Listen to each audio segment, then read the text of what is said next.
Overheard. On Tony Katz Today.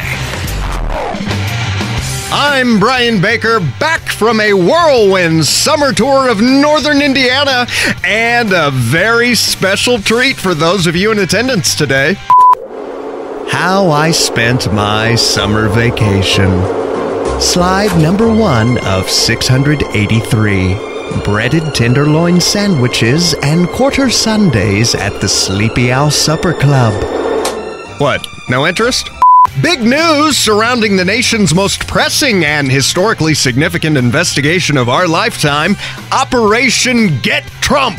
All right, here's how we play the game. The rules are fairly simple. They're applied randomly and with extreme prejudice against only one political party. The rules change on the quarter hour, and when placed under extreme pressure and prompted to provide a thorough explanation of said rules, participants of the game are required to stomp feet, throw tantrums, and randomly label innocuous statements by their opponents as racist.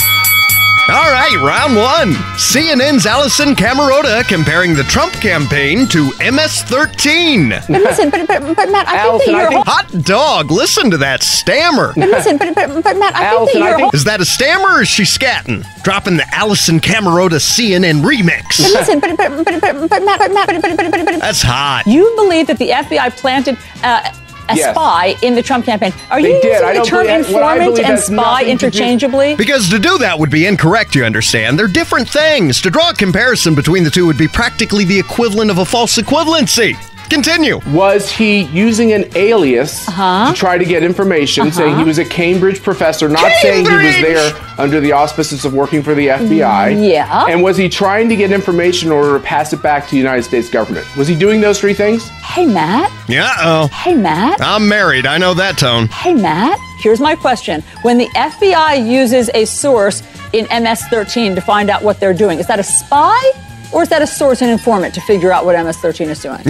So infiltrating the Trump campaign and infiltrating the vicious MS-13 are comparable in the world of CNN. You see, where the subtle nuance exists is in the complex difference between an informant versus a spy. Well, now we know. Oh, and also, just in case you forgot, CNN reminds you... This is an apple. Some people might try to tell you that it's a banana, but it's not. They're out of control over there at CNN with what they attempt to pass off as journalism. And now we've received word that they've released secret audio which allegedly demonstrates the Kremlin's attempts to seduce Mr. Trump into giving away the United States' most preciously guarded secrets. Now listen carefully, because I'm going to make you very rich indeed. All I want you to do is to get hold of just one Everlasting Gobstopper and bring it to me so that I can find the secret formula. Just disgusting. Meanwhile, the former New York City mayor, lead attorney for President Donald Trump, and the increasingly rotund Rudy Giuliani has returned to trolling media outlets with his assertions about the investigation into Mr. Trump. In an interview Sunday with ABC News chief anchor George Stephanopoulos on This Week. Is that right, Stephanopoulos? I don't know, I always get a little intimidated by the spelling. It's like a couple of letters removed from Snuffleupagus.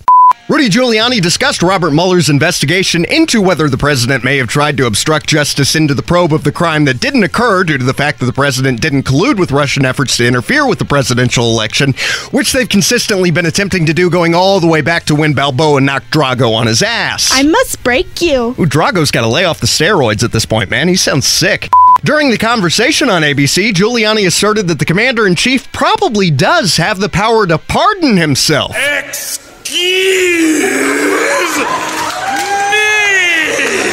you and the president's attorneys believe the president has the power to pardon himself?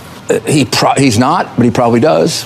He probably does. It doesn't say he can't. That's cool and all, but how many pardons do you get? I mean, is there a limit? Because we got a lot of naughty that's taken place. Wiretapping the AP, falsely imprisoning a guy who made a video, using the IRS to squelch and intimidate political enemies, lying and twisting the Constitution to ram a healthcare overhaul down the throats of American citizens, letting 4 Americans die in an 8-hour fight in Libya, and then lying about the cause, abuse of FISA warrants to spy on political opponents. Oh, wait. I'm sorry. My bad. This must be old copy. That was the wrong guy. Sincerest apologies. I'm Brian Baker. And don't forget the name. Everlasting Gobstopper. Hey, have a nice day.